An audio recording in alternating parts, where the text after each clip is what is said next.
do you mean? podcast. All right, there you That's are. kind of You're in recent. here now. It's too late. No, that's not how this works. I gotta go eat pot. Try to. That's all I ever hear from you. Yeah, eating food. Yeah, that's Yeah. usually how it works, right? Yeah, eating food. Yeah, I'm not the Yeah. best person. You know, I don't remember shit. It's not I'm not the What do you best mean? person ever. See, that's how I know, because like you probably just in there diving for no reason. Uh, Dude, I did do a dive. It was a pretty good one, and then everything procced. I was like, oh, it's nice, but then there's no backup, so I was like, ah, it's unfortunate. yeah. You know, usually So, before you dive, you look if there's water. You should yeah, probably see no. if you had anybody to follow up for you There before was you only dived like in there. there's only a small party of us, so like I was like, yeah, let's just see if I can do something, and I Uh-huh. popped up and I smacked them all, and then also my sight ration pop proc to everyone got placed. I'm like, ooh, now there's a big hole, and then And then you just died. yeah, and then I died. I think, and then I want to say Emp went in afterwards, but I don't know if he died or he got through or not. Hmm. So, I mean, right now it's like I looked at the War of Imperium events here. I mean, I'm seeing War of Imperium. It's like I see Neverland, I see Konoha, and I Yep. see Lumina and Panda. Yeah, we we basically took So, over Panda's. It was Ben's castle. yeah. Basically pushed them all the way back, and then it got boring because there was like they stopped attacking. I'm thinking they're gonna go try to attack Green, which is what Neverland took that castle themselves. Not Favorite, Skullgold. So they took Skullgold themselves, and then so we some of us decided to go over there to play around with like get some bread numbers. I was asked to help by one of my friends in Neverland to help them defend a little bit. Hmm. But I didn't really tell our guild anything about that. Just because our guild was just we're gonna go kill Panda. I mean we're gonna go Panda's gonna go kill Bread. We're like, okay, so that's basically what they we did, and I think Luminaries was there because they were backing up Bread Society. So it's like Lumina, Luminaries, Neverland, and us, and then I think we just wiped them at the end when they were trying to do a hard push. Hmm. Like they got the amp. I mean, they killed Neverland, and I didn't see Lumina anymore, so it was just Luminaries and Red towards the last minute. And then we just came in right after and just wiped them all off, and then we just kept the castle alive for Neverland. So Well, uh, how much of Red was actually there defending? Did they actually try to fight? I can. the Theos was there, Clutch was there, Helios was there, Clutch, Mimi was there, So but they had like their they had their main. I want to say at least their main yeah. people were there, but it wasn't a huge amount of people to be honest. So I mean, it was probably like equal to probably maybe a little bit less than ours, give or take. At least that's what it seems like because they're probably dying a lot. But I mean, couldn't really tell the difference. Wait, how many people did you say?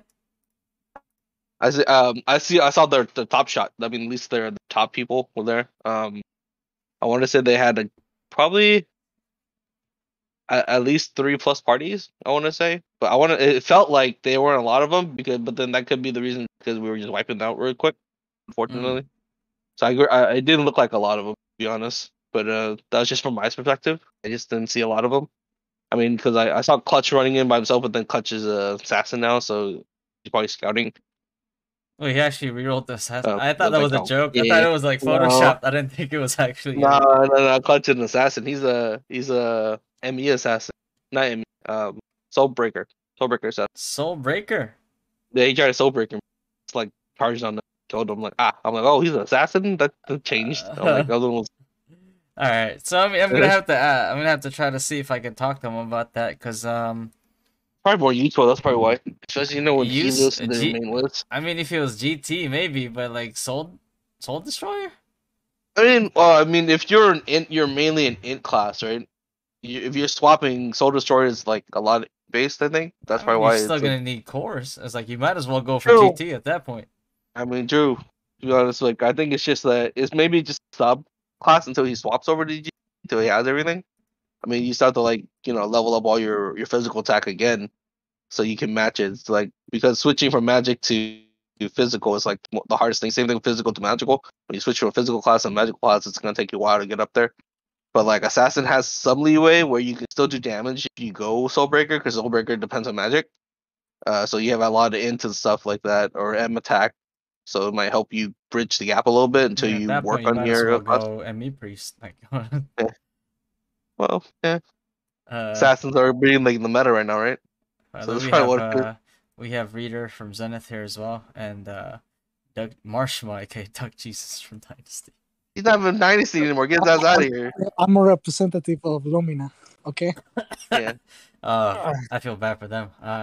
Anyway, um, So I wanna say that I haven't seen Fatty doing well in a while, so probably scared. people see me. Just He's been doing it People see, easily. and also because like based on our past experience with me and Marsh were in Dimension, I was just kind of like farming him. So I feel like Oh, you're you're delusional, man. You're delusional. oh really? You're the duck here, bro. Remember, You're not the you drugs, forget bro. that we have You're screenshots. not You the should know drugs, me bro. of all people by now. I keep receipts. You want to see those Yeah. screenshots again? I can post them Yeah, up here Photoshop. if you want. That's Photoshop. Man, roasted duck is delicious. I wonder how roasted duck Jesus is gonna taste. You know, you don't want my Mitsu Oh my god. from this two side. Yeah. We're waiting for SquidLips. You SquidLips want is gonna be a the meat feature of the eggs? tonight. You want the meat of the eggs, Doctor? Yeah.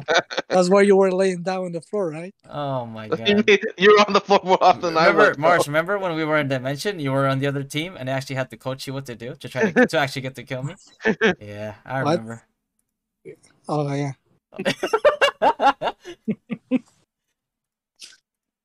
As a representative of Lumina, I'm gonna say I'm proud of my guild. I'm proud of my guild. You know, everybody give their all, give me their 100% in every decision that we make. You know, What and decisions did you guys make? They you know, defended. They did defend the defended castle. perfect defense against Pan and Bread Society. Oh, so you're saying that Panda attacked you guys and you guys defended perfectly? We're attacking Bread more often than we're attacking Lumina. Because There was roll right, and leftover, and who was there? Honey Boy too. Yeah, that was it. It was a whole panda, but you know. It was. We were just there to like find a castle open. We're testing Lumina, and then like Bread was there, so like, let's go kill Bread, and then we're But you attacking know, Bread. the thing is, we were even. We were like what, 15 people. Yeah, it was a good fight, and then like we got backstabbed by Bread. oh, They're like, they're here too. So It was we had, it was an even fight, you know. it There were like 15 people from us, like 10 from Panda, like 10 from Brit. So yeah. hold on. I have Soy Milk One from Mastering actually asking here a question. I'll read it to you in a second after I reply to him. What to me? All right, ask me.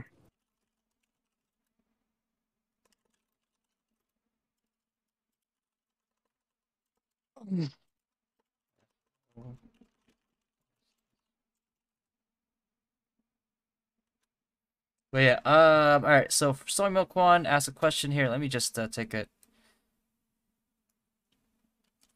I mean, I appreciate these people, man, who actually go out to like look for advice to do better. It's like you can just there's no way that you can't just respect that. Let's see. Sorry, so let's post it on there. All right, so let's bring that up on this stream here. Okay. All right, so Milk One asked the question of Little Fatty. I was just wondering if you're able to give me advice for WoW. I'm Stonefish for Mastering, and we're kind of having a hard time defending the Imp from taps. IDK how to contact you, so I'll message you here. Thank you. Yeah. So if you have like a hard time defending, usually I assume you're defending against like taps from like Synexes or like champs, right? Most of the time probably Synexes. It's really easy for Synexes to do taps. All it takes is like Holy Chest, Rosary, just finding like a nice gap in their defense to go into, backslide into a stealth, and then you're usually on your way there. Um, but a lot of the like these taps that can be prevented can actually be easily prevented if you just have like the right formation to begin with. Because if you don't, then obviously it'll be really easy for them to go through and get these taps. This is actually not the first time somebody has asked me this. We actually have the same questions from other servers. So what I'll do is I'll copy a link here and I'll send it to you here on Twitch. If you want to join us on here, you could ask more questions if you'd like. We can go ahead and tackle that. But while you do that, while you go ahead and join the server, I just want to ask Jay, was there anything else? It's like or was it just like an easy take on bread? And you guys ended up giving the castle to Neverland. Is that true? Well, we gave the castle. We gave Bread's castle to Konoha. And then they moved over to attack Neverland, Mm-hmm. and then we went to go help defend. That's basically it. Okay. Yeah. They actually attacked Neverland? And Yeah, they attacked Neverland. Just bread, or were they allied with anybody? Luminaries too. Oh wow. Okay. Wait. Yeah. Wow. Okay. So it's not just. There bread, so wasn't it's a Luminaries. lot of it. It wasn't a lot of them. It's like probably a couple of, maybe like I mean, this world one, two wasn't parties. that populated, Yeah. right? Yeah. It wasn't that No, heavy. It's like probably like each guild had like around three, 4 parties maybe. Yeah, probably. Yeah, and the Luminaries probably had like 1 to 3 parties. So it wasn't huge. We actually have SquidLips on here now too. But yeah, keep going, Jay. It wasn't huge. It's just so we pushed Bread all the way back to their spawn point in their castle at Fagri. And then we basically just kept them at their spawn point. They decided to leave, and there was only one more castle open. We knew they're gonna probably attack Gold. So and then so some of us went to go scout Gold. Then we so towards the end we saw a lot of Bread members, a lot of Luminaries popping up. Lumina was there too because I think they were just like trying to farm. Yeah. All right. So I mean, it's pretty easy. And so I'm basically, assuming what happened? Marsh, I'm not 100% sure. I'm assuming that's what we get. Yeah. Yeah. Then so Kona was coming up to Fagrin. We let them take the castle, and then we full force like defended the other. So All right. So Marsh, is what Jay said like accurate? Is that what you guys were doing? I mean, yeah, kind of. All right. So I mean, we see it right now here, right? Lumina on Bergera, Isnerf on Panda, and Konoha and Fade Green and Neverland on Skogul. That means like Red Society is currently castleless. This is what for the second week in a row. Right? They had a castle last week. Last week. That's why we took it from them. They had Fade Green, I think, right? No, I'm pretty sure they were castleless last week. Wow. Okay. Well, okay. They're castleless again. I wasn't 100% sure on that. Probably All right, took Fade Green in the beginning and then lost it again. Yeah. All right. So with that said, that's the case for Deviling here. Also, we have Soy Milk Juan from Mastering server on here. What do I call you? Do I call you Soy? Do I call you with a full name? Actually, my IGN Stonefish, but my Twitch name's Soy Milk Juan. Gotcha, Stonefish. How All you right. doing, guys? What's going on, man? So this is right. This is great. Like having somebody from the Mastering server. I actually didn't know who to contact from on there, so it's good that you approached me. So, tell me a little bit about your guild. What's your guild name?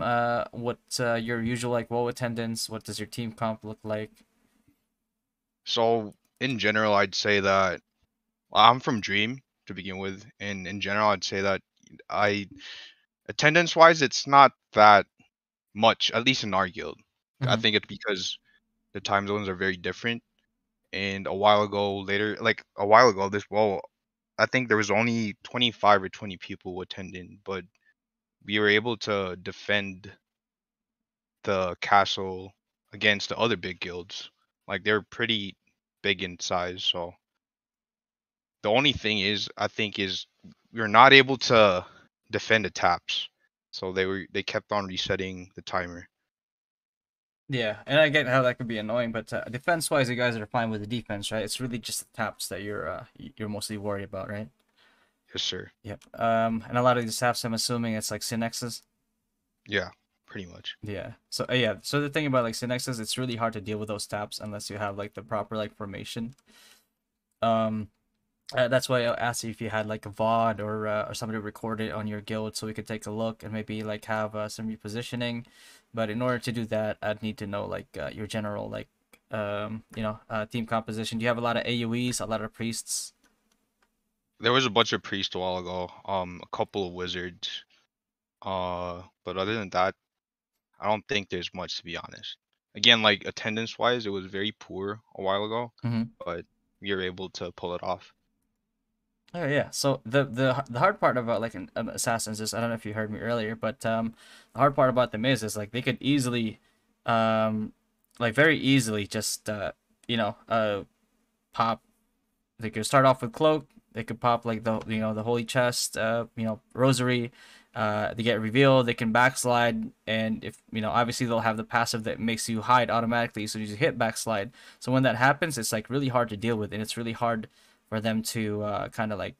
It's really hard for you to deal with that. Um, the main thing is like if I knew your team, if your team comp had like enough AOE's, right? Obviously, if Mm. you have like your choke points layered with AOE's, there's no way that they get past without getting detected, right? So Yeah, another thing too is like once they get detected, that's usually their cue to just like try to rush in there and then like backslide and then get cloaked just again and yeah. get past you. So that's kind of like where your ruwaks and your sights come in. Um, a lot of the things that like I say or like really the main thing that I say rather for people is like if you tend to forget to turn on your walk or your sight, just put it on auto. Honestly, it's like Mm, even if you like if you're like me, like usually like we manual, mm, we've learned to just like manually do everything. If you have to put anything on auto, definitely put like walk or sight on auto because like once you reveal that second cloak as soon as they come up to you, their usage of rosary is already like probably like 1 second left. Like soon as that soon as that ends, you could easily take care of these guys and you could just like easily kill them at that point, right? So that's the probably the main thing that you guys should try to work on. um when you're doing defense, if you have melee smiths and all that, it's like I know it's like sometimes tempting for them to kind of dive in the enemy team because they feel like they need to be relevant as soon as possible. mhm, But the fact of the matter is, if you have like LKs, they're probably the lowest impact class in the game, but they can still be very helpful. And this goes for melees, synexes, smiths.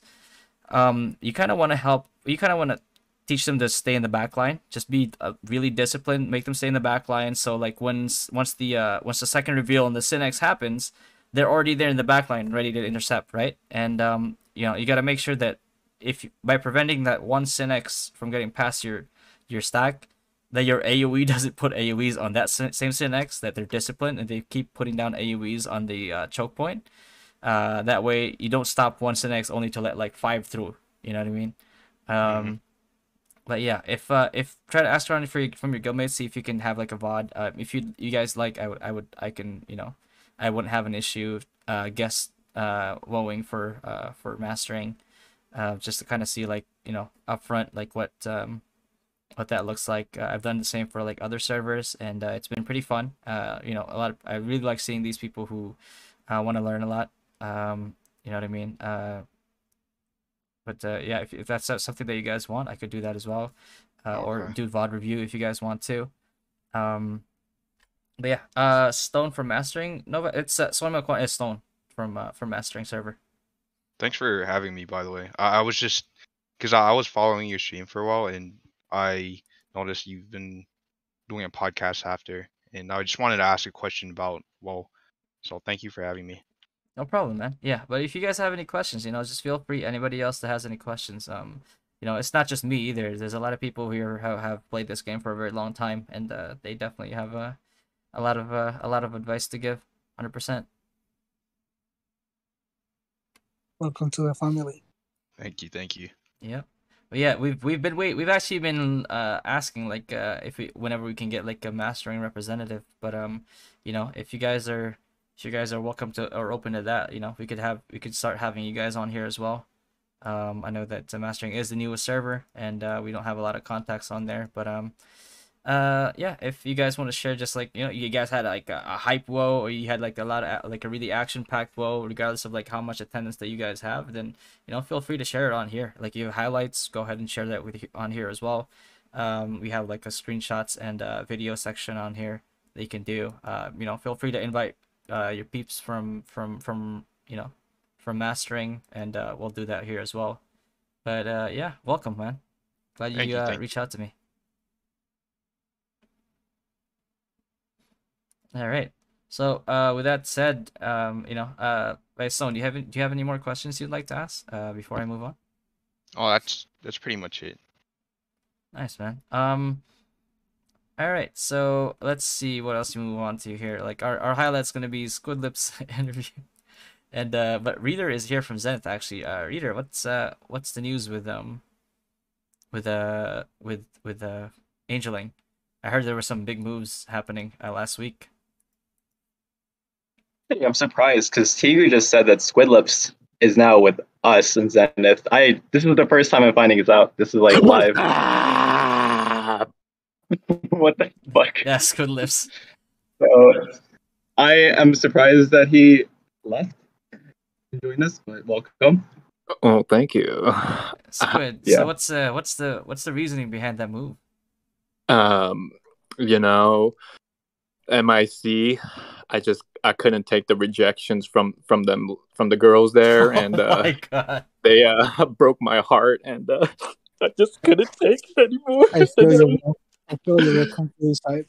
What the fuck? And now I joined Zenith with hopes to, find Oh some my god, you're gonna... lady boys, maybe. We have some cat boys. We have some cat boys. Lady voice. And I came on the podcast to really, talk about the hot moms and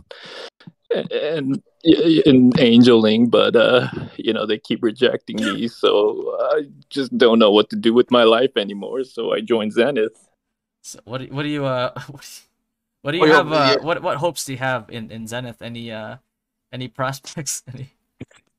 Did Zenith promise you anything? ABC promised me his OnlyFans account, and Every Moves is a dear friend of mine.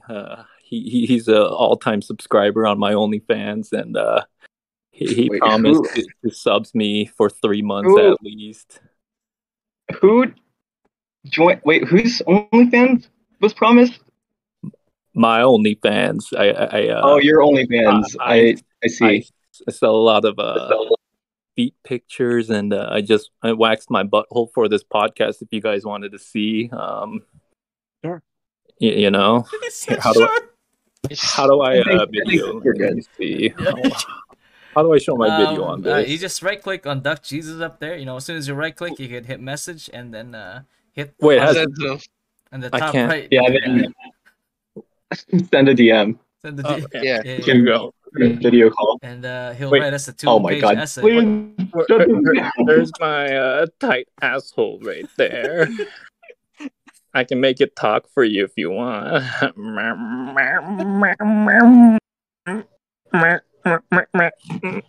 If you want more, you're gonna have to subscribe to my OnlyFans. Speaking of which, Hello Kenny is actually on Twitch right now. He was the one who wanted to do an interview with you. So I'm hoping to see that he's on here. I mean, I think he's trying to like view his. Just so you know, I thought whatever he says here is not representative of Zenith's opinions, and I would just like already like you haven't even been in like an hour into the guild, but I would already like to disown him. I'm sorry. He's a free thinker, and we allow free thinkers in this guild, but I just want to make sure that everyone knows that his opinions and statements are not representative of anyone in Zenith. Or Justin0708 says here for Squid. pretty sure no one in Zenith. I actually 100% represent MIC. I don't know why they're rejecting me. Remix, I know is one of the officers from MIC. Is saying Squid does not represent MIC. I'd like to counter that argument and say I am a proud founder of MIC, and I do represent at least 97.2% of MIC. I will not dispute that. You guys can settle that yourself. All right. So anyway, so you said that you're a founder of MIC. So you're one of the first two people who joined MIC when it was created. No, I'm like one of the last people that joined MIC. Oh shit. That's the real. That seals it, like the end of the recruitment process. Right. Exactly. May from MIC said, "Don't listen to him." Exactly. Oh man. Anyway, it's like so. Hold on. I put a cat in my oven. I gotta go, guys. Bye. All right, guys. Unfortunately, gotta go. These guys are gonna do a call. Right, well, they're both leaving. Anyway, on a more my head hurts. On a more serious note. Reader, can you tell me? Please don't tell me you guys are actually gonna call each other.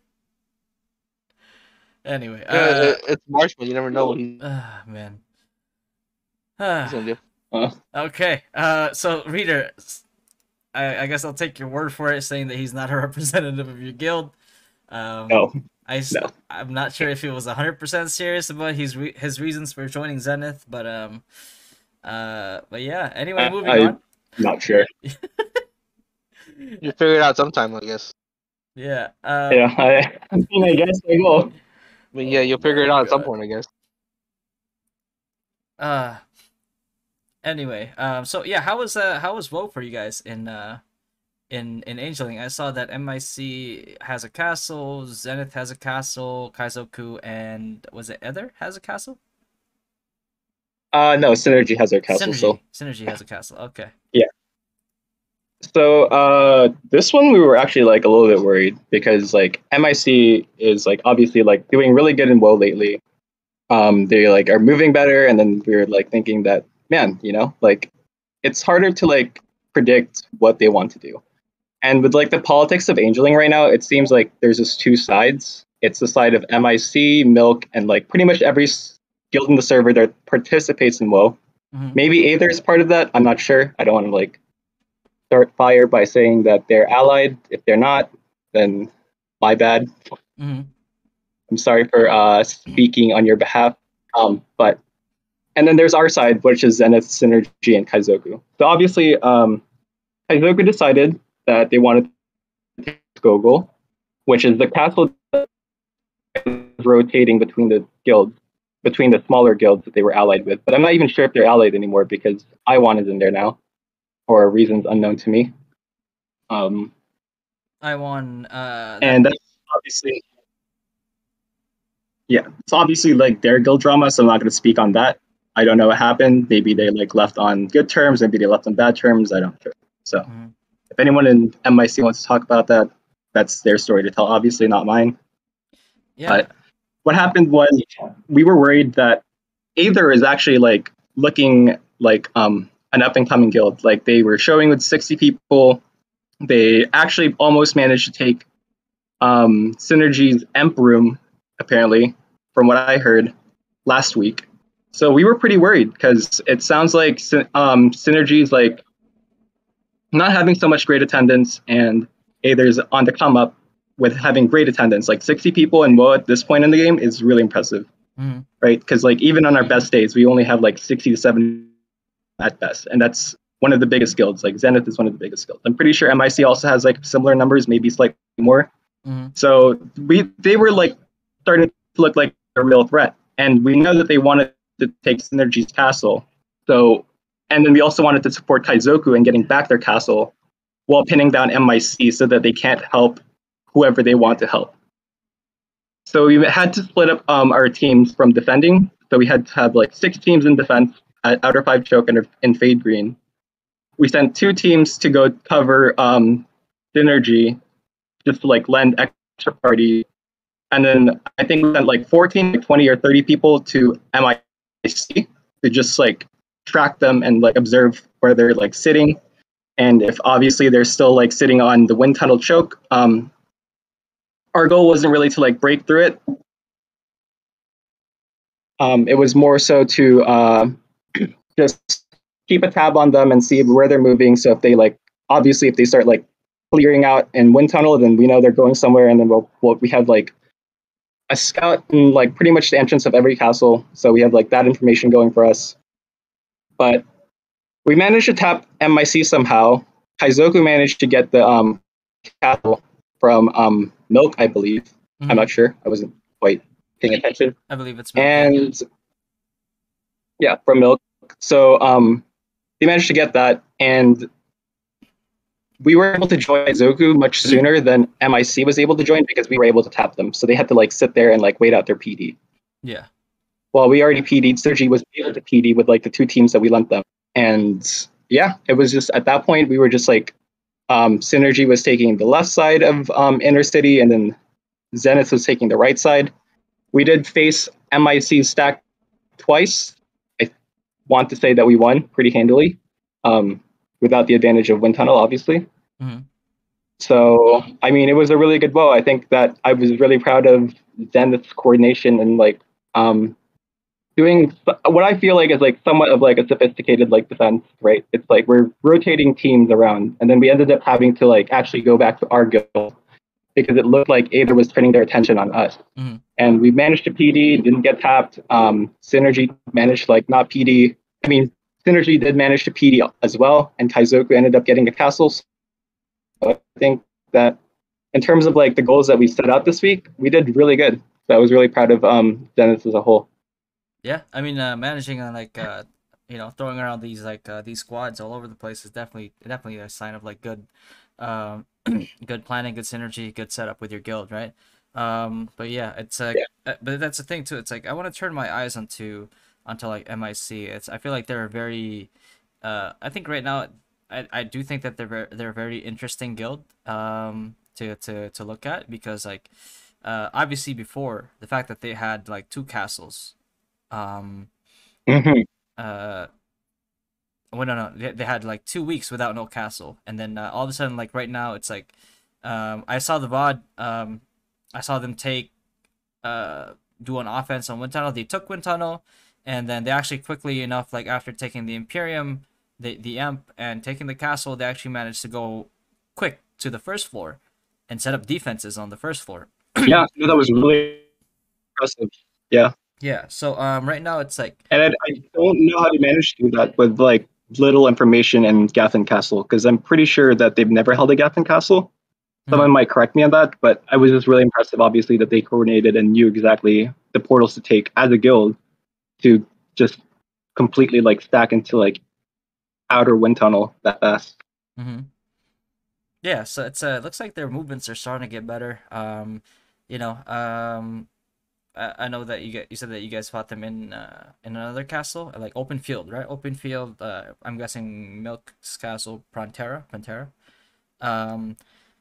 Yeah, after Kazoka took it. Yeah. So looks like how did their offense look this time around compared to like in the past, like on your past experience? Especially, I feel like they definitely looks like they lost Iwan or Iwan, or however you pronounce his name. Which is still weird to me, by the way. It's like for somebody to leave as their guild is doing better. I can't really. I can't really speak to that. I would probably need like somebody from MIC to like hop in, like probably like Remix or Tigu or or Ichigo or Neru or whoever that knows more about it. But sure here, yeah. Yeah, the movements so far when it came to like that open world fight. Do you think it's like starting to get improvement? Because if they got there late, I'm guessing they probably only had like what 5 minutes to practice offense or something like that. I think they had actually they were able to I believe Remix was able to tap Kaizoku, so they did succeed in like delaying it like a little bit. From what I heard, is at least that it was remixed, I was able to tap it. But in terms of their open field, they had some really good movements. They were like definitely sticking as a stack. Like I wasn't seeing like the same stuff from before where they would like push from like, individual parties making a push by themselves. So that was really good on their end. In terms of like just pre-casting and setting up, like, and just creeping up their AoEs, that was also really good. Their movements, yeah, their movements are definitely like getting like a lot better, and they're like a lot more coordinated for sure. Yeah. Which is why I think it's like interesting now to have them as like competition without like all the bad blood, because that's essentially like as much practice we get is from MIC, like fighting out MIC. Because obviously we haven't been fighting like Taizoku or Synergy or like really like the more coordinated guilds. MIC is definitely starting to become like a guild that's like a competitor for like, that's making like the WoW in Angeling like interesting. They Interesting. definitely like play a huge part in that. Yeah. All right. I mean, that's good to hear. It's like I said, like I want to know more about like what happened there. It's like, so what's the history? Give me a little bit of history with MIC as well. You said like Iwan used to be the guild leader. Is that what it is? He didn't used to be always the guild leader, but I believe he joined MIC. I'm not the historian of MIC, so Tigu, forgive me if you're listening. And you feel free to correct me if I'm wrong. Like, I'm not trying to spread like misinformation, just like my disclaimer. But I believe he joined around January of this year. And I think before he was like kind of like a guild hopper. He was just joining like random guilds. He would stay there for like 1 or 2 weeks, and he was always known as like a top sniper in the server. But I believe no, not Drake Royale. It was Arcoon that was originally the guild leader of MIC. And actually, a lot of the Zenith members that we have now were also used to be part of that MIC. But I believe MIC wasn't doing so well for in those months. I think at some point there was actually like talks of like a merge between MIC and Aether before like the whole like Aether blow up. Yeah. So they weren't doing so well, but after Aether blew up, a lot of the members either went to Synergy or MIC. So that's how MIC got like sort of like a second wind, right? So they got like an influx of like new members. They had like a change in like leadership, which became Drake Royale. He doesn't play anymore. And then I think eventually Drake Royale quit and passed on the guild lead to Iwan.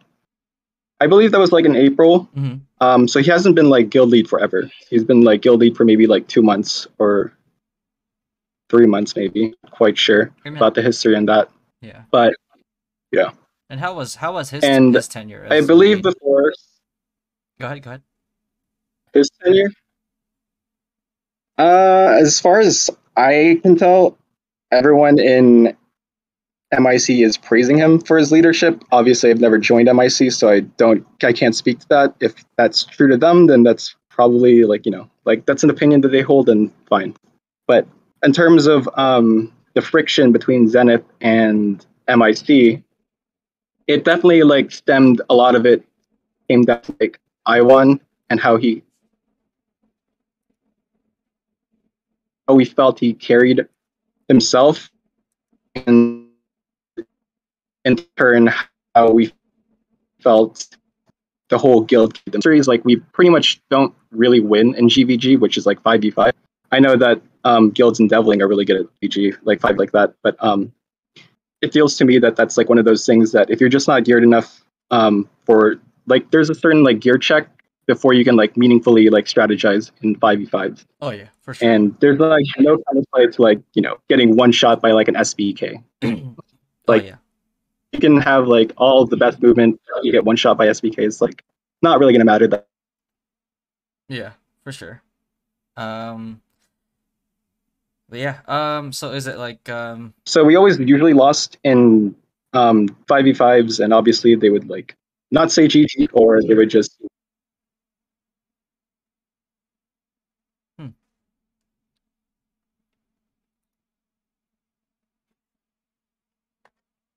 All right. So, I mean, in that case, right? It's like you'd say like Iwan, he was definitely a lot better in like in these like 5v5s compared to like probably his performances in like in WoW. You'd say. Uh, I'd say actually they were for a while. Like MIC was really dominant, well, because like no one was really like challenging them. Actually, initially they were the attackers, so they would like go around and like tap amps.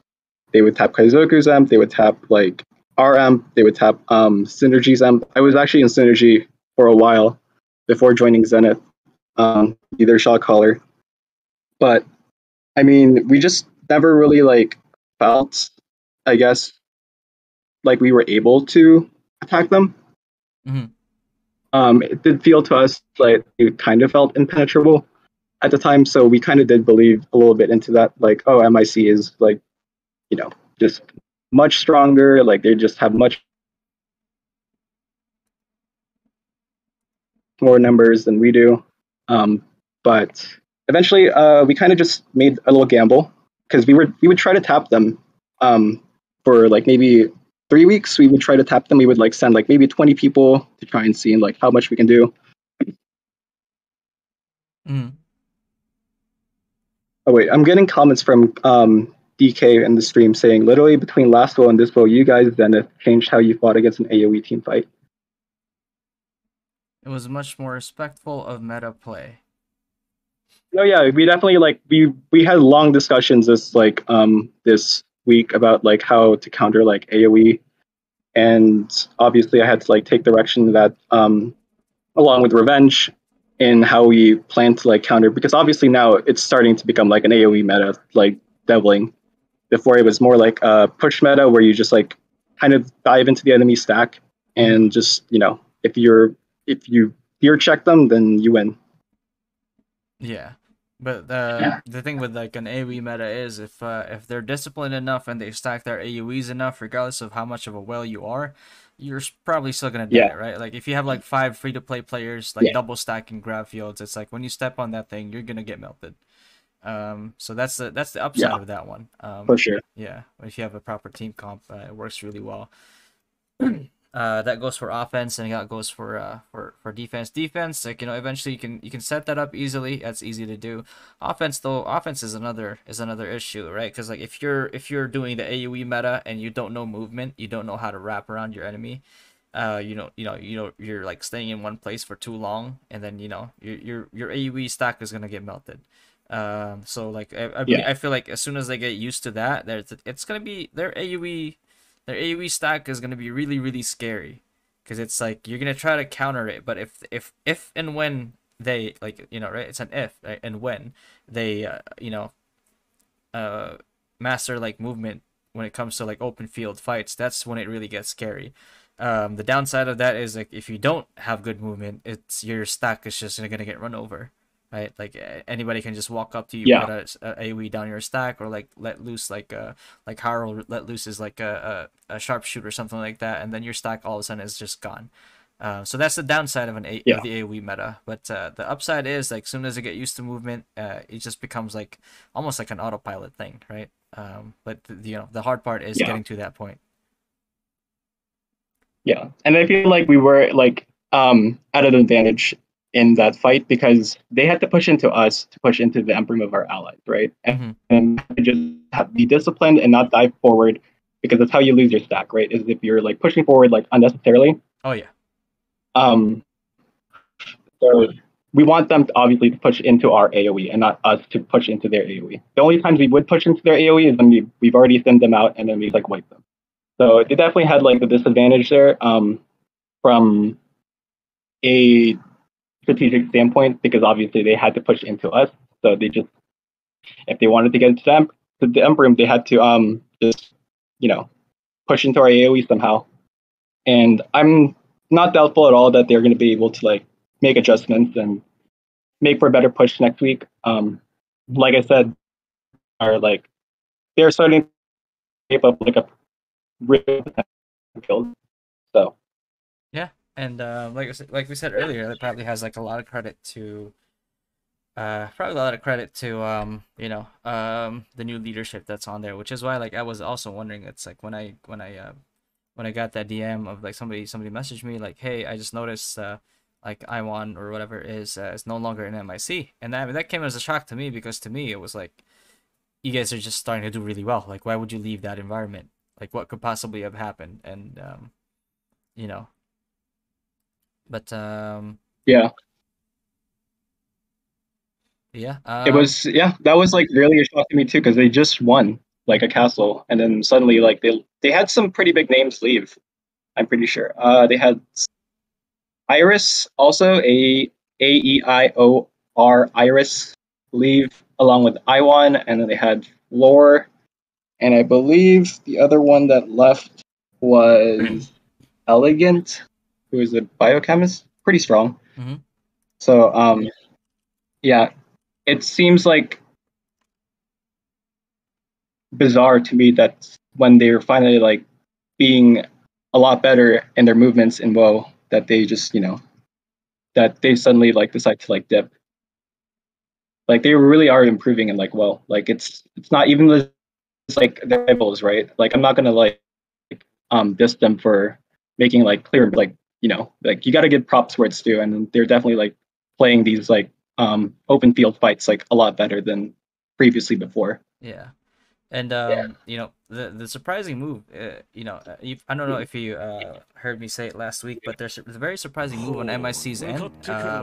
It's just that like compared to before, their biggest probably like shift was I was told that Nehru used to be full support for Iwan, Yeah, and then and she's so like beautiful. yeah, and then she switches over to ME, and all of a sudden she's their top fragger by a mile, like a clear mile. By a mile. Like I believe she had like Frog was 400. also on the Yeah, I believe she had 400 kills over Iwan last WoW from what I saw. Yeah, I mean it's just like they're just they definitely have like a nuke in Nairu, but we also have our own Ski Bunny. So I'm pretty sure that maybe like Zenith and MIC has the two strongest ME priests in the server.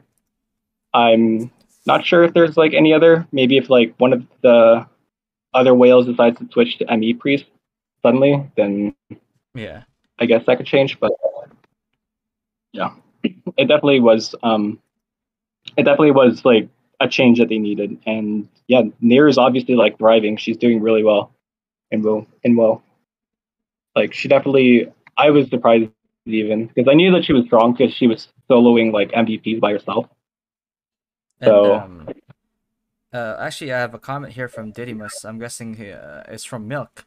It says it's not all about being with the most powerful people. Some people just want to play with people that are awesome. Maybe MIC was taking things too seriously. Maybe Milk is just awesome, which we are. I'm guessing that Didymus is from Milk.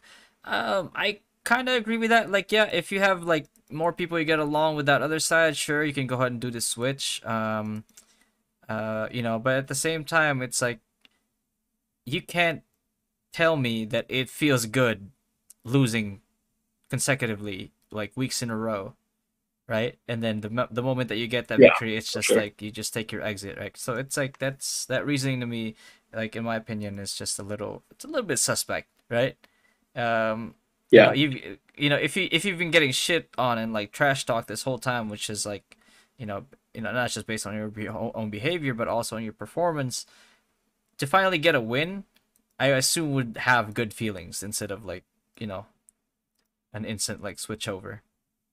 And I would feel that you would at least want to like extend that win going forward. But like I said, yeah, if you just actually want to play with your friends, then that's fine as well. Yeah, and obviously like, no one will really know. Like we can speculate all we want why he left, but like ultimately the only people that are gonna know are the people that were involved in that. So yeah, it's like hard to reason for other people like behind like their own like actions and stuff. So I mean, yeah, Milk is awesome. But Milk is like a really nice guild. Like I have some friends in Milk, like Lalena. I don't know if what's his face plays still. Yeah. Oh no, Lucia doesn't play anymore, and Dash doesn't play anymore either. Yeah. But yeah, if anyone from other servers or even like MIC wants to come in and just like chat, like that's because I don't want to be like saying stuff that's like inaccurate. Obviously, like I'm not trying to present like my side. I'm trying to be like I'm trying to be fair to both sides here by saying like how I felt it was. But obviously, I'm in Zenith, so I'm going to present Zenith in a much more like better side. Yeah. And I mean, the good thing about the only thing why I say that is just because, like, that conversation is out there now. So I mean, if somebody just wants to go ahead and clarify that as to like the exact reason why, you could come forward and kind of like just tell us a story, so we hear the story from a side of somebody who actually knows the story, instead of like all these assumptions. Because right now it's like you can't avoid it, right? Like that's a big move after like what's seen as like a success, obviously. So people are gonna, I mean, either like somebody comes in and clarifies it, or people are just gonna start making their own assumptions, and yeah, you can't really control that either.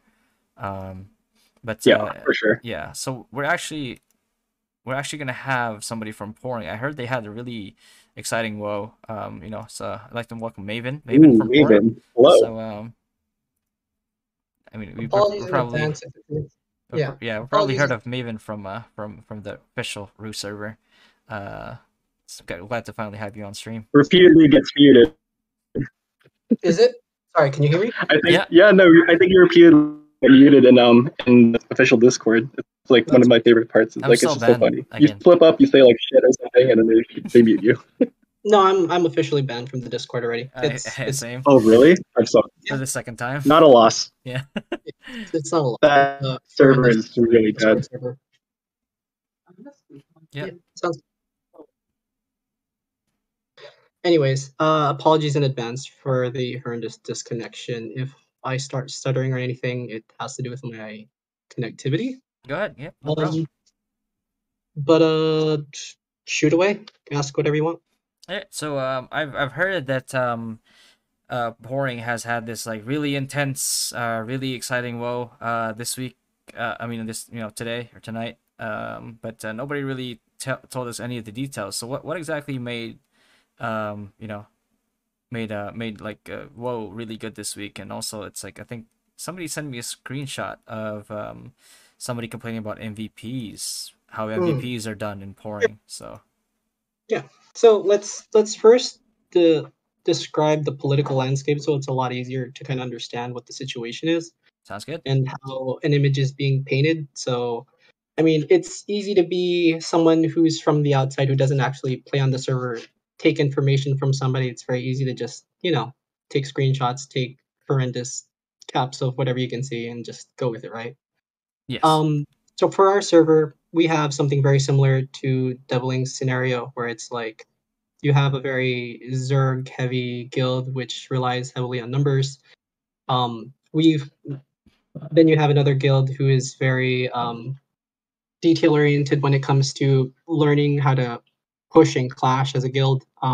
Personally, for my guild, I've taught them based off my background coming from War of Imperium 2nd Edition, just jumping from server to server, playing War of Imperium just like what you guys do. It's basically long range AoE meta, slowly diverting away to do certain things in order to take objectives in a manner that throws people off based off the current meta. There are also guilds who are like, they're there to participate essentially, just for the sake of ranking and to secure their castle so that their lower end of their guild can climb up. Not everyone in Pouring sees how every event runs the same way and values it the same way. You'll have Boba Cats, for example, who are a very 3s and 5s heavy guild who likes to participate in dimensional simulation. I'm sure you guys ran into them. Yeah. There are also other guilds who are very reliant on trying to build big numbers and really grow their guild based off who they can gather and try and take objectives from there. There are also guilds who value only War of Imperium and just want to chase after the clash. They don't care what the objectives are. They don't care what castle is being taken. All they want to do is build their stack, wipe people, get their clips, walk away, leave the castle if they want. So that being said, what ends up happening in our server is you have two big guilds well, we're not really big, to be honest. I think it's known that most servers numbers are slowly dwindling. You can't deny that. Yeah. And we're forcing the situation to get a lot worse because when you consistently lose, people get demoralized, people slow down. I believe you were telling this to, I'm not sure if it was the reader or someone else a moment ago, but you were specifically saying if you consistently lose, then I'm not sure what exactly your goals or efforts are, especially when you talk after, right? So that being said, this week's War of Imperium and the previous War of Imperium was what we consider pretty spicy, mainly because of objectives being taken and things being forced to happen. Mhm. So the two big castles in Poring are mainly defended by um, Boba Cats who hold Big Geffen, and then friends who hold Big Frontera. And then one there is always one free for all castle where the War of Imperium heavy guilds go there to screw around and do stupid things. Yeah. I'm kind of guilty to say that that's my guild because we're the War of Imperium guild. We're the kind of people that chase after the clashes. We're the people who, well, that's our thing. We want to have fun as a guild. It has Yeah. nothing to do with how many wills they are. We bring our free to play players. We have our free to play players play the support roles so that we can enable and push our heavy whale DPS to their fullest limit. And yeah, we keep that one castle open, and then there's also another castle if we're trying to bully people into certain situations. Um, Previously, I believe when you were still looking into pouring, there was this massive alliance between a guild called Unholy, um, Bliss, Yeah. Wasa, Pinoy Mafia. It's about like 3, 4, 5 guilds. Yeah. Got to a point where they kept merging people just to, keep the numbers going. And then you would have Boba Cats that probably had 40, 50, 60 people online. It used to be a lot heavier with like 60 to 80 people. Mhm. But the thing about Boba Cats is Boba Cats loves to PvP, but it's just not everybody. So as soon as they achieve perfect defense, 60, 70% of their guild are going to jump off, and then the rest of them are just going to go walk around and kill people. Yeah. We as in friends are in alliance with Boba Cats mainly because we were put in the position, but at the same time, we also see certain things eye to eye. And yeah, because of that big push for the need to obtain a big castle, mainly because one, it's affected by rankings, two, it depends. It helps lift up your lower end of your guild. We just mainly wanted to keep those big castles to ourselves so that we would be able to stay on top of those rankings, forcing those smaller guilds to try and take those bigger castles. But unfortunately, the way they look at Ragnarok is a lot different from those people who play Ragnarok from the older days. Yeah. These mobile games are very different. It's very common to see, I think, in any server, even if you're very well coordinated, a lot of players still tend, for some reason, to use auto battle, and you can tell very easily if you just walk towards them and they start walking towards you and they chase Oh you. yeah. Yeah. Prentera is a horrendous castle to expose people who do that because you can simply walk towards them while they're crossing those bridges and pull them into the pits. And that alone will remove maybe 20, 30, 40% of their guild. Yeah. And Um, that's also one of the things that like makes it really easy to like fish for these people. Like for example, if you're in the if you're on offense, right, on the wind tunnel, it's very easy for like one of your LKs to just run up there, maybe fish like 4 or 5 people that are on auto, and just like drag them all the way back into the wind tunnel. And usually like they either they don't react fast enough, or that sudden like jump into the wind tunnel makes them lag a little bit, and they kind of just die, cut themselves off from support, and just like never recover until they they have to run back. But yeah, yeah. and that's the unfortunate truth. I'm sure if you're a very aggressive gamer, if you're somebody who wants to learn how to get better, even if you lose, you go back to the replay tapes, you look, you analyze what's going on. You should be teaching your people what's going on. And you can tell the difference of the level of these guilds based off how they plan and how they prep their people. I remember seeing from one of your streams, you guys had some stupid ass PowerPoint or some Word doc of like how people assign their roles specifically, and they don't think for themselves. They're just like, oh, if you're a high wizard, I just throw SGs here or throw gravities here, and it's like it's definitely a shallow way to look at the game, because if you're just assigned to do one specific thing, then you'll never learn how to play not only at your role, but also how to play as a guild and synergize together in order for you to accomplish a specific goal. So unfortunately, in our server, there's not a lot of growth with these other guilds. It's sad because like I think we ran only like 20, 30 people today, mainly because a lot of people were out. Me personally, I'm I'm also supposed to be out, but I just want to show up just for the sake of supporting my guild. But our numbers are still pretty healthy. It's just this week was pretty bad. But how do I say this? Basically, for example, for this specific WoW that just passed by, a bunch of people are just sending people to tap. The way they look at War of Imperium is very different with our server. People claim that they don't value castles, but they'll go out and they'll tap, because obviously their goal is, if you're not paying attention, they just want to be able to take your Imperium. Yeah. They also know the value of these big castles. So if you own a big castle, they're willing to sacrifice a small castle in order for them to jump for a big castle. Yeah. Now, And can you? another thing too is that like I see a lot of these excuses from other guilds too, where they're saying like, yeah, it's okay if we don't get a castle. But the thing is, like, if you don't have a specific goal in mind prior to that, then that's a moot point, because like if you don't have any other plan, and you're just saying that you don't care about these castles, and that's your only plan, and you're missing out on like, extra weight for your cogs, then at that point it's like, what are you even doing? Yeah. So we were in this specific scenario where Boba Cats had perfect defended. They didn't want to participate anymore. Some of their whales decided to go out. The other small castle was also perfect defended, mainly because a lot of the attention was between a guild called Bliss and Friends. Bliss decided to load heavy on paladins. A lot of their people suddenly started going paladin, throwing defender on, and just sprinting to go past in order for them to get taps on. I'm not gonna lie, for the sake of tapping just to extend the timer, sure, okay, great. Can you address it with a champ who's gonna suicide, take the reflect damage? Yeah, sure. But because we were running light today, they definitely got taps, and that's like, congratulations to them. But I think for a lot of the people who play Ragnarok for a long time, especially like the older edition, it's like, Yeah.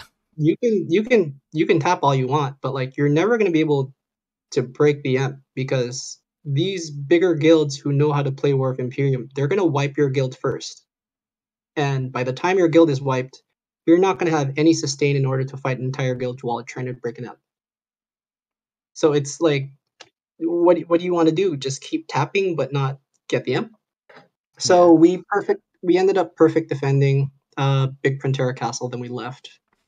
Ended up going to small Printera Castle where Bliss was, since we already just ran our timer and we perfect defended. Went to their castle, we bullied them, pushed them all the way beyond their emp, just spawn camped them, and then at the very last 30 seconds took their emp, and then we just abandoned big Printera. It sure, you can say it's starting to get a little dull, but mainly it's because instead of blaming what's happening, instead of adapting to the situation and learning, people are deciding to blame things on external things that aren't really related to it. Yeah. Which leads us to your thing that you're talking about with the whole MVP situation. What exactly is the situation for people in doubling when it comes to MVPs? What is the unspoken rule when it comes to MVPing? It's different for everybody, but for the most part, it's like there are gonna be some people that are complaining about like certain whales like taking these MVPs, but at the same time, it's kind of like generally just accepted, where like if there's like a team of whales, there's a way that you can adapt to it. And we actually, like in the very beginning of the server, it was actually this guy called I'm Your Savior. He was free to play completely. This guy was completely free to play. was actually the first person to ever reach like the gold MVP title. And he just employed like different strats. Like he'd invite like people who to form like a decent composition. If he saw like somebody who he knew was geared, he'd invite them to his party. And then sometimes he'd do like these little things where he'd actually like grab a knight every time, and all that knight will do will try to provoke and drag the mob, drag the boss, reset it or what have you. And then and then they'd start all over again. So like so they can guarantee they get the first hit, and then they just have to try to get the last hit to kind of like get like as most points as they possibly can. But like he did it as a free to play player, so it's like at the anytime that we look back into it, it's like if he was able to do it, then what are you even crying about? So generally, like you'll still have those people that are complaining about like MVPs, but very few. For the most part, on our end, it's just if you get MVP, good. If you don't, try again next time. Yeah, you have to respect what they do at the same time, because they understand the mechanics. They understand what they're doing, and they understand what they have to do in order for them to do those specific things. Now, is it toxic in a way that it affects other people in a negative way? Yes, it sort of is, but doesn't necessarily mean that you should be blaming them for that when the system is specifically built that way, right? Yeah. So, yeah, you just have to deal with things a certain way as they come, and you adapt to it. But unfortunately, people see it a different way, and it's undeniable that the game or servers in itself populations are dropping because patches are coming in slower. People are getting what they need done. They're just doing their dailies, coming in for the things that they want to do, and once those things are done, then they're done with the game. They'll come back when the next cycle comes, right? Yeah, when the next big patch comes in. And I mean, honestly, it's like the game itself, from like playing in like the other servers, it's a good game, right? It's just managed very poorly, and there's nothing that we can do about it, unfortunately. It's they Gravity, or to just make these really kind of like decisions that make me dumbfounded. It's like, why was this happening? Like the whole thing with Millie, the Millie event, right? It's like you think that as you get further into the game, you bring these events in to like, especially like people who just started the game, you think that they would have better rewards to help, that better rewards in general, and better rewards that are more catered to newer players, right? That that like wouldn't maybe like for us, if we get like maybe 40 Iridicon or something like that. Right now, we'd be like, I mean, it doesn't really help me much. But like to a new player, it's like, oh man, I could get like 20 taps off of this, and that's certain things like that that would really help the player base, like maybe better catch mechanics, maybe better, more, fragments for newer players so that they can get there. Like nobody wants to actually play a game and then min-max for like a whole month just for them to have the same type of gear, not even the same refinement of gear, just the same level 100 gear that everybody already probably is wearing, right? So I mean, it's not something that you can blame the player base. Like the player base just plays to the rules of the game. At the end of the day, it's up to Gravity to like make these changes to kind of alleviate any issues that people may be presenting, but they're not listening to us even, right? I complain about like the Millie event being inflate, with the inflation and all that, and then all of a sudden like I'm perma-banned from the Discord, right? And that's what happened last time as well. It's like when I told them that when they were putting out a poll saying that like, oh, do you guys want Freya, your Monster Annihilation, and like, did you know that these facts, all these drop rates, and the other thing, I got banned for that too when I told them. It's like, hey, I was like, why don't we have both, we both like the I don't even know what it's called anymore, Mark of Devil and Freya or Monster Annihilation at the same time, right? It's like, why can't we have both of those? Because like on the lower end, it helps a lot of the free to play players, right?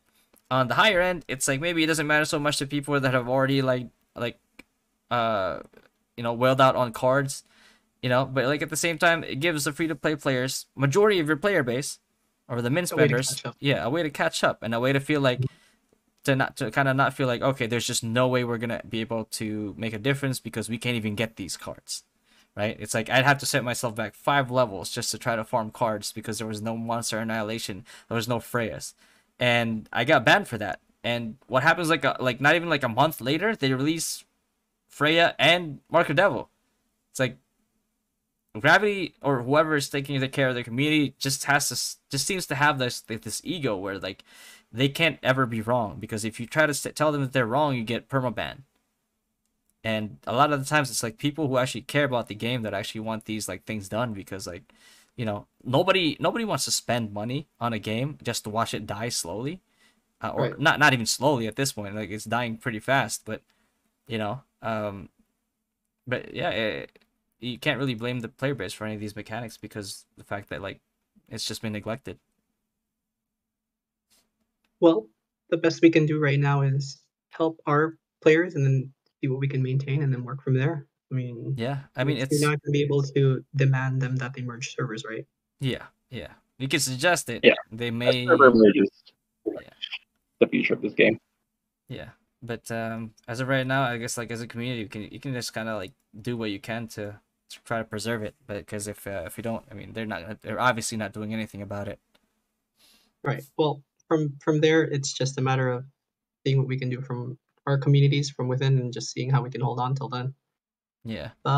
Anyways, many thanks for having me on. I kind of have to go. I'm Yeah. actually on the East Coast right now for a race, so I Yeah, actually same. have to go back already. 12:23 a.m. for me as Thanks for well. having me, guys. Appreciate Yeah. it. Thanks for coming, Maven. Appreciate you, man. Yeah. Have a great day, guys. Bye, Maven. Later. But yeah, that was good. But yeah, if nobody else wants to speak up on anything, I guess we could close it off here, Reader. Unless you have anything Sounds else to good. say or anything else to ask, maybe.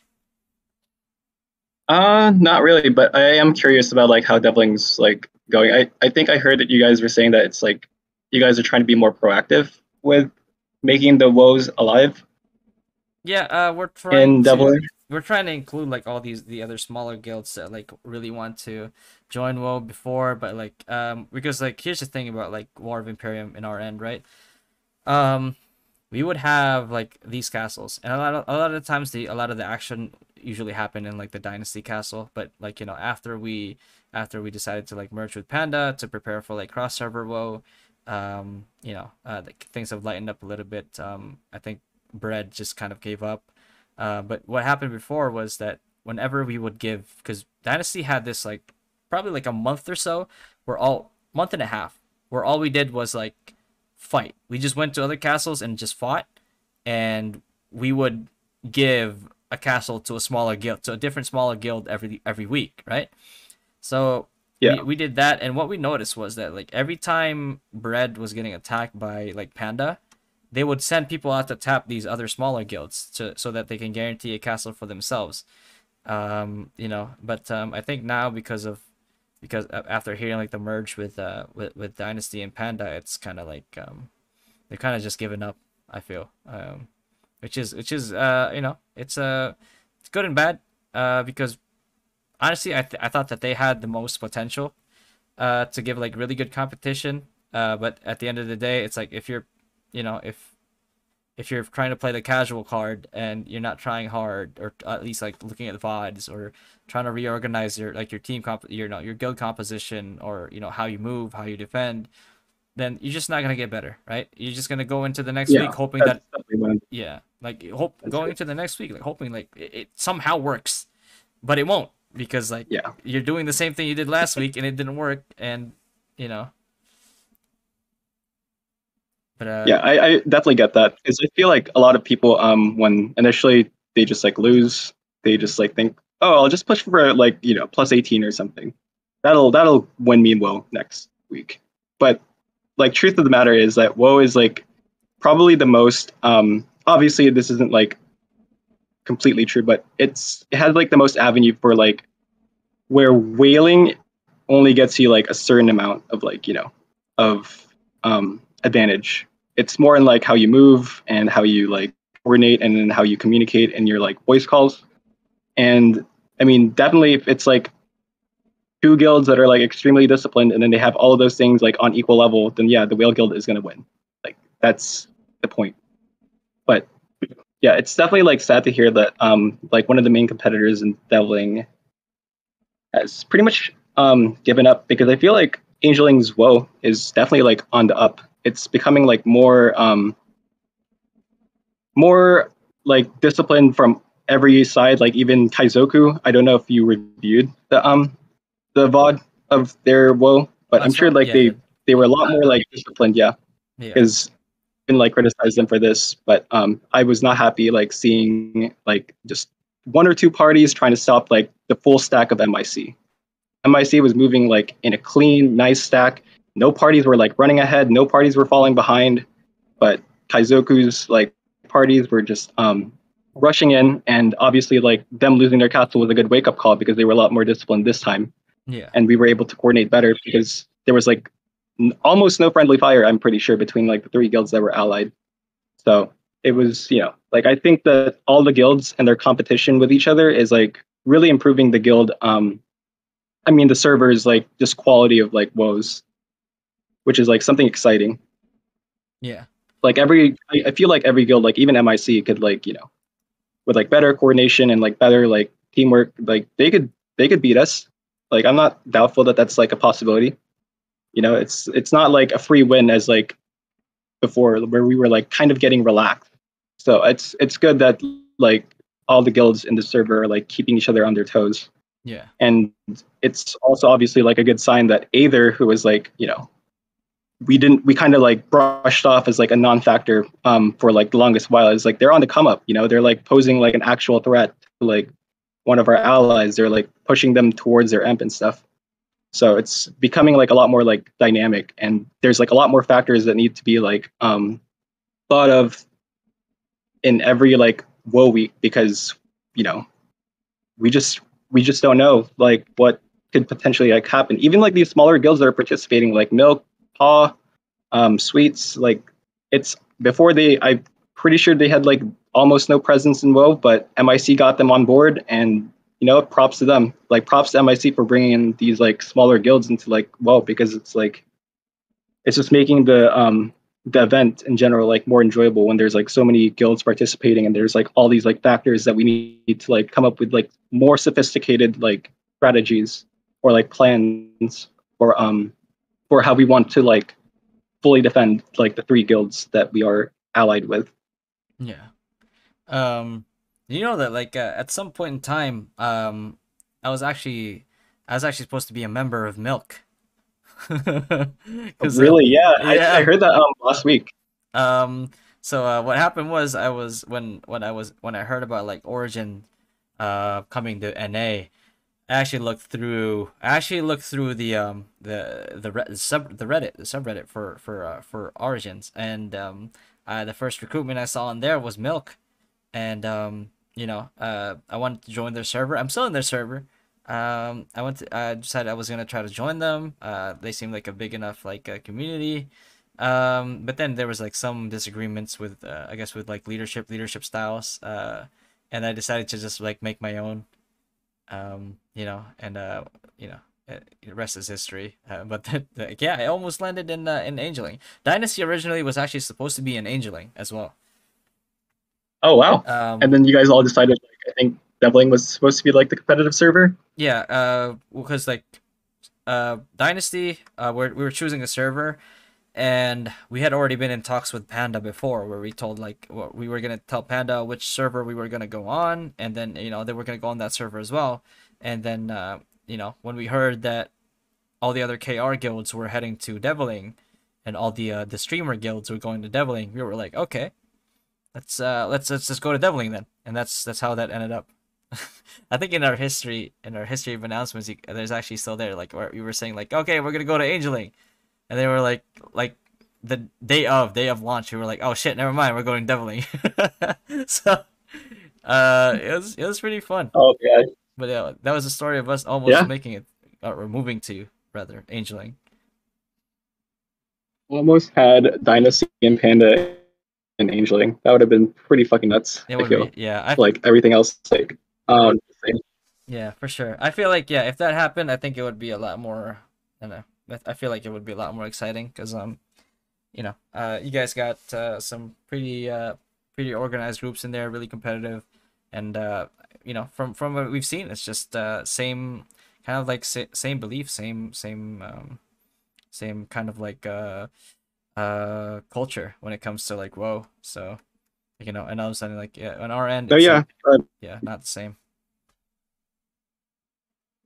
I mean, I'm sure like Panda's like, I mean, um, like kind of like a confession, but I hope like no one in Panda besides you is like on the chat right now because I don't want their like egos to inflate. But most of the shot calling that I learned was from ROM originally. I was in Tarot and I would participate in the scrims that Worst Behavior hosted, Yeah. and Worst Behavior is like Panda now mostly Oh yeah. in that in. But I would like when we were like planning to take Fade Green, I would actually like just scour like the videos that they would like post on YouTube and just like see like, oh, these are like some angles that they're like taking, like this is how they're moving, like this is how they're precasting, and then I would just like incorporate that knowledge that I like would watch from like observing those like videos from Panda into our own like shot calling and our own strategies. And like obviously it like worked because before like we were pretty much like getting nowhere in terms of like attacking. Like I think for the most part, like Tiga was right that for months no one was like really moving or doing anything. Like we would all just like PD and then like call it like quits, unless like MIC tapped them.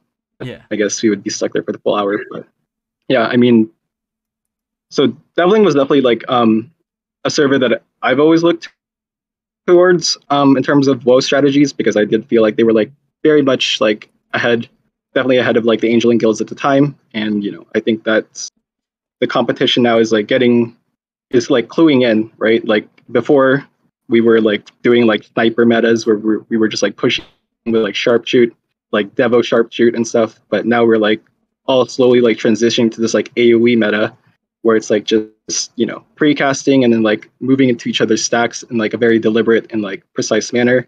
Yeah. I think that like that obviously like first heard it from Rolo from Panda. So like I think that Devling definitely has like its influence on the game as a whole. Like I'm sure like a lot of the other servers also just like look towards like Devling in terms of like WoW strategies. Yeah.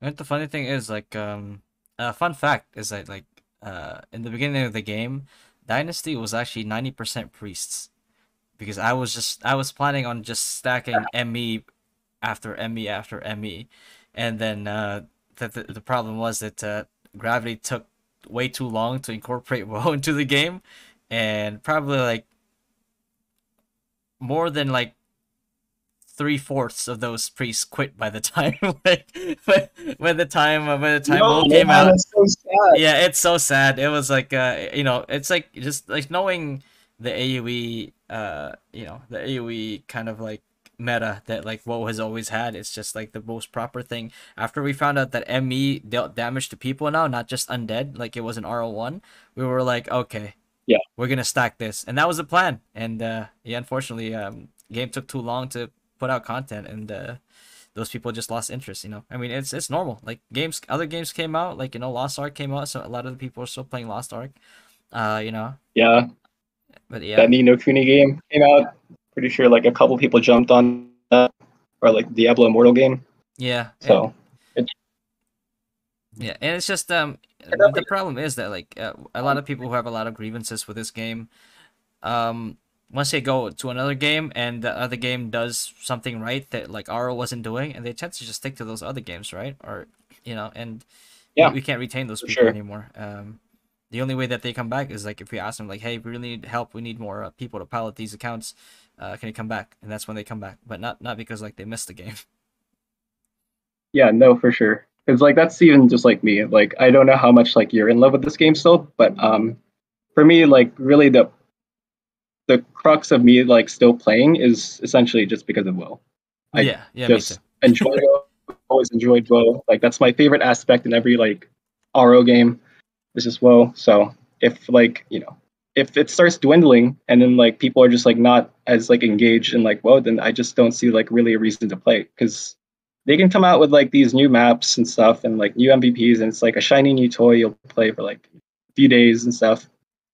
Yeah. But it's still like essentially like just, getting your character strong enough for like PvP content, which I feel is like has always just had that allure. Yeah. Where And, you're playing against someone that's like also has plans, not just like an MVP that walks around and like spawns in like different like locations. yeah. So Yeah, layer boost, that's something really good here. If Ru has a second wave of growth, it will come from a Steam release and PC players if they ever have like a PC version, not a version, but like PC client for the game. And yeah, I have to agree. Yeah. That would definitely boost a lot of player base. But then at the same time, it's like they can do these things. They can boost the player base, but they kind of still have to have like some type of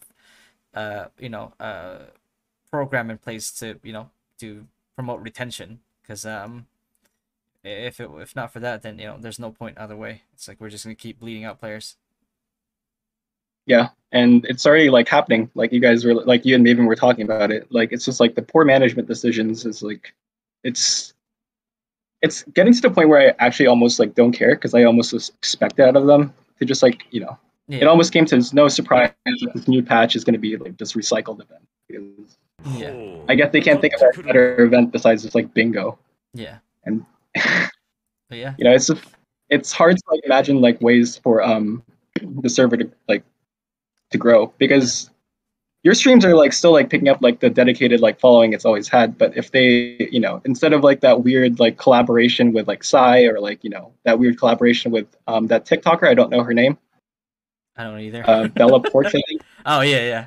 Bella Porch. Instead of those, we supported like like actual like streams from like people that actually play the game, right? Like if Ru Official like hosted you for like WoW, like I know you do your WoW streams, like that. I feel like people would actually like get more attention instead of like watching Bella Porch like do Anthem, like that. No, that entertains like literally no one.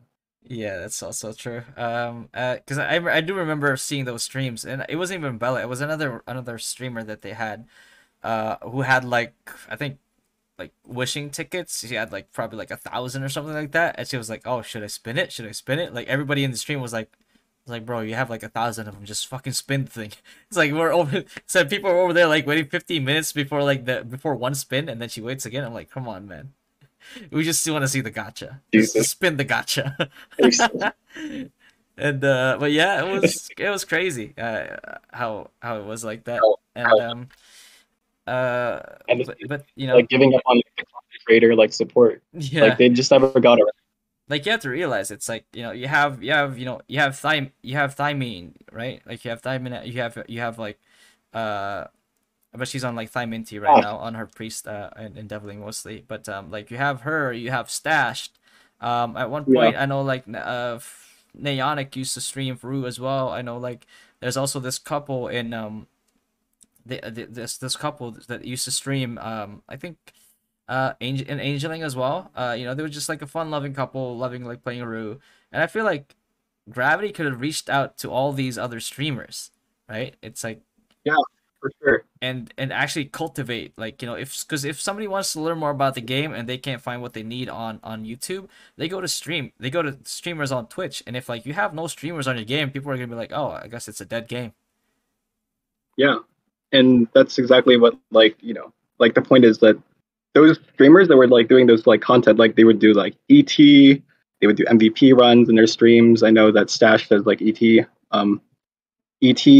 streams sometimes, and it's like him having fun with his friends. And like it's you want to see people like actually like playing your game, not just like spinning gotcha, just because like they have like a big name. And I just feel like they missed the opportunity there to at the peak of the game to like grow it by not supporting like the other streamers that were actually like advertising their game Really on like a huge platform like Twitch.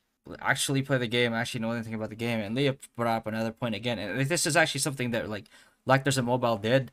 I think Velia In was what they called it at the time. Where like these, I think two of the community managers or like I think part of the dev team or something like that would always go on stream while maintenance was going on, and they would discuss like the patch notes itself, and like kind of like give you like the details of these patch notes and these events. And it was just crazy. Like they'll also hold events while the stream was going on, so like there's even more incentive for the people to come on there. Um, and I feel like that's just like one simple thing. And if they don't have the personnel to do this, they could ask one of the streamers, right? Like Stash has a lot of energy. You could actually like just they could actually just DM Stash like, hey, we noticed that you stream our Rue a lot. Like we really like your energy. It's like I feel like you guys should you should host like this maintenance stream that we have on. And discuss the patch notes and all that, and like hold this like like these mini events that you can like they don't even have to come up with it. Stash could come up with it, like right. It's like like we have these like events in Deviling, like we actually have these like karaoke events and other events sometimes that actually have better rewards than what they give out in their events. And yeah, there's so many things that they could have done. I feel like all they had to do was like look into these other MMO like mobile MMOs, see what they did right, and that's it. Like you don't even have to think, you just have to copy almost.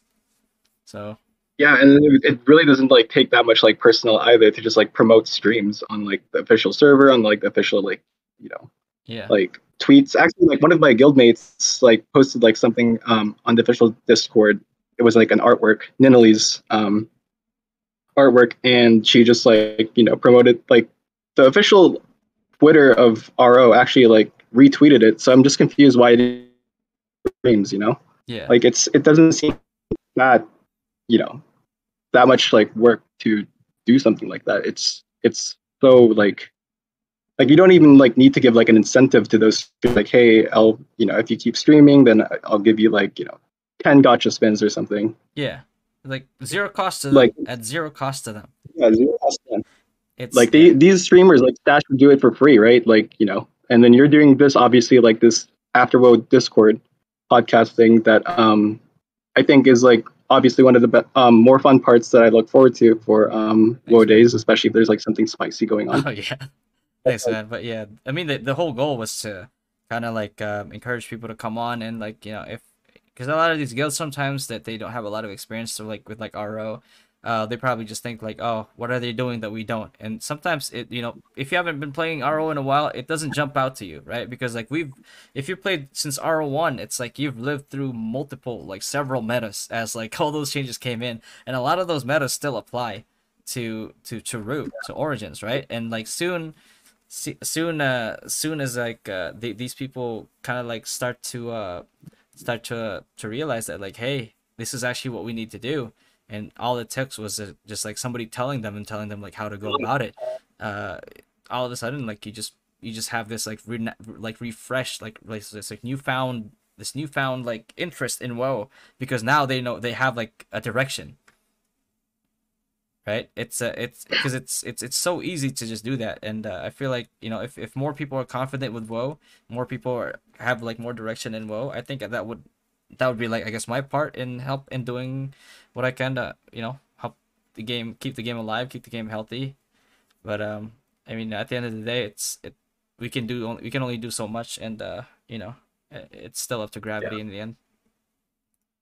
And I feel like that's like the thing too, is that they're just like cutting off like engagements from the community, because obviously like we have personalities in like RO and Brew specifically, and then they're just like they decide to like randomly like kick people off of the official Discord for like saying something about like Millie's chest or whatever the fuck it is, like criticizing like an event. Yeah. And they're just like instantly, and then they're already like not promoting like community like related events. Like this podcast is obviously like a good like medium for that, because people from other servers, like normally you wouldn't have any contact, and if this server wasn't like, if this podcast wasn't like here, then like there's no way we can check in on like the other guilds and like find out what's happening, or like learn from the other guilds and like other servers. So it's it feels like definitely like the player base is the one carrying the engagement around the community, and I don't think Gravity's like doing jack shit about it. Like they're just not doing anything, and all they're doing is just like kicking people from the official Discord.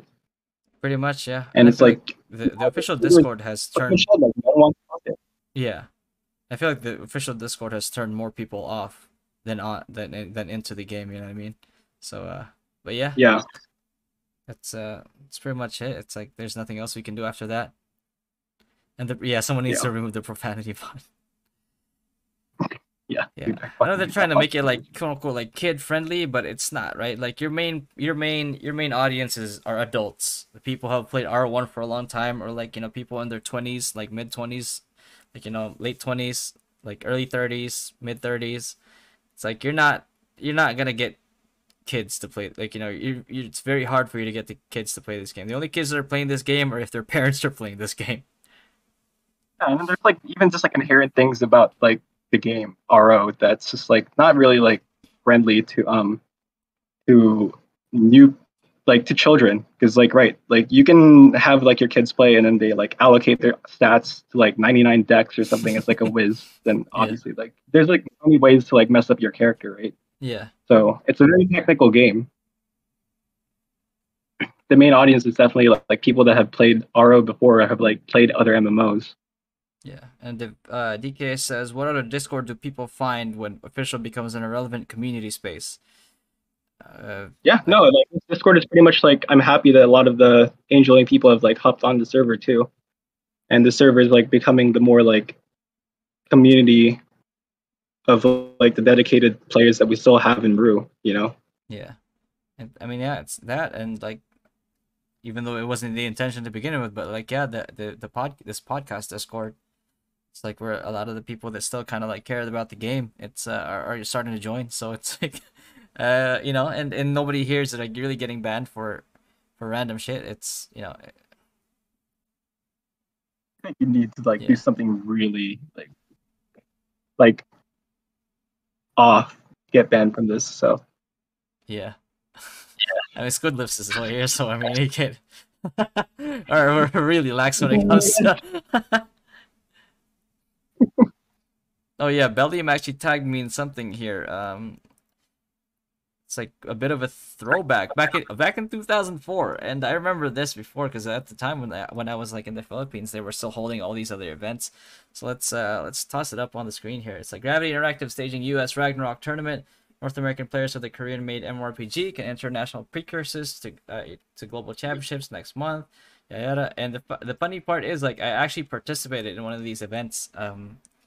I think I was like a sophomore in high school before when I entered like the RL championships in 2005, and it was so much fun. oh Like my god, as a kid, it was just like it's like I'm over there with like a bunch of college kids, and I'm like, wow, this is amazing. It's like the best thing that ever happened to me in my life. Like these these events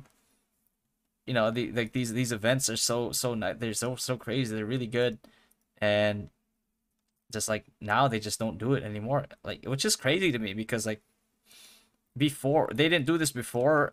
I mean, they did this before, but they won't do it now. Now that like esports as a whole, it's so much more established now. There's actually like a lot of mediums, a lot of like places they could do for it or promote it, and they just don't. yeah, which is like so we're like backwards. Like now when like games are becoming like very streamable and like very accessible to like the public is when like Gravity decides like yeah we're just not gonna like host these like events anymore.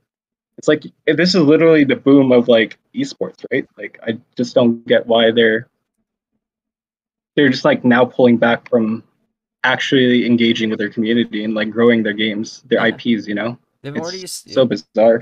Yeah, that's the thing. They already have all like the necessary groundwork. Like they've done it already. They know how to do it. They have the template for it. They just there's just nothing.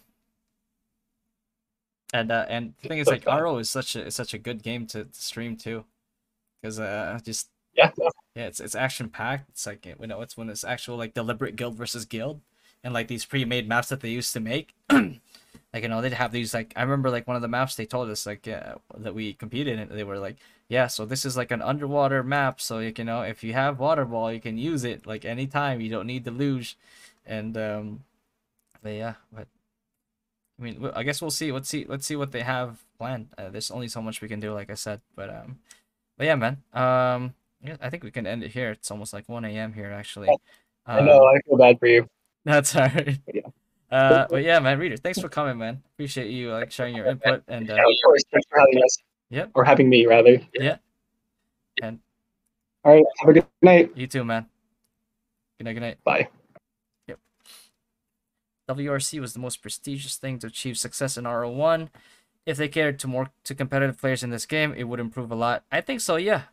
Because like, regardless of like what sport, regardless of like what game, right?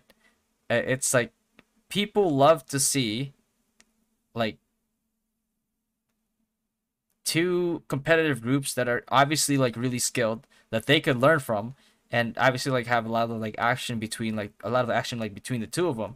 And you know, if you have that, then it's so much, you know, it's so much easier to kind of like pull in viewership. And that's like, you know, that's the norm in like every one of these games. And I just have not seen them like take advantage of that. It's so easy. And it's so easy to advertise these things now. Right? You could just have like share events and people will spread the word for you. Or you know, you don't even need to pay like Facebook advertising or something like that. But yeah, it's an unfortunate part of what they're not what they're doing, but rather what they're failing to do when it's so obvious to take advantage of. But yeah, like I said, we'll end it here for tonight. Thanks everybody for coming, and for those who stayed. You know, next week, expecting a lot of things from MIC. Looking forward to like seeing even more VODs of like their offense going forward. Because right now, yeah, obviously, I believe, yeah, Angeling and Pouring definitely one of the hottest servers right now. Angeling being really good right now and still on the come up with their other guilds. Really a server to watch out for and to look forward to. But yeah, I'll see you guys next week, and all right, good night. And before we do, actually, let's see if anybody is streaming RO Origin besides me. Never mind, nobody is. Okay. Yeah, I don't know who else, because I would really love, like, and this is one of the reasons why I wanted them to like host these other streamers, so that like after the podcast we could actually host somebody who's actually playing RO. But we don't have that right now, so you know, we'll just have to end it here, I guess, unfortunately.